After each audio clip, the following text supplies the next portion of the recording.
Companies जो size में अभी बहुत छोटी हैं पर जिनके फाइनेंशियल्स बड़े मजबूत नजर आ रहे हैं। देखते हैं 3 ऐसी माइक्रोकैप कंपनीज जो फंडामेंटली बहुत मजबूत हैं। पहला नाम आता है गरुड़ा कंस्ट्रक्शन का। अगर हम फाइनेंशियल्स की बात करें तो इस कंपनी का रिटर्न ऑन कैपिटल एम्प्लॉयड 50 के आसपास का है।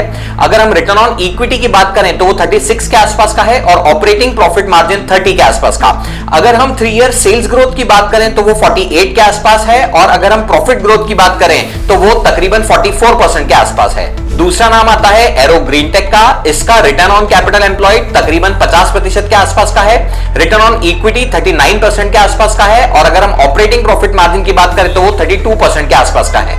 अगर हम सेल्स ग्रोथ और प्रॉफिट ग्रोथ की बात करें तो सेल्स ग्रोथ 93% के आसपास की है और प्रॉफिट ग्रोथ 100% से ऊपर का है। और आखिरी नाम आता है डैम कैपिटल्स का। अगर हम इसके रिटर्न ऑन कैपिटल एम्प्लॉयड की बात करें तो वो तकरीबन 60% के आसपास का है।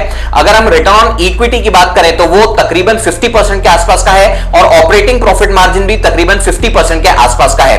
अगर हम 3 ईयर सेल्स ग्रोथ की बात करें तो वो 38% के आसपास है और 3 ईयर प्रॉफिट ग्रोथ देखें तो वो तकरीबन 68% के आसपास की है। मजबूत फाइनेंशियल्स के साथ साथ ये तीनों ही company regular dividend paying companies भी हैं। आपके अकॉर्डिंगली इन 3 माइक्रो कैप्स में से कौन सी कंपनी आने वाले टाइम में स्मॉल कैप या मिड कैप बन सकती है, कमेंट में बताएं।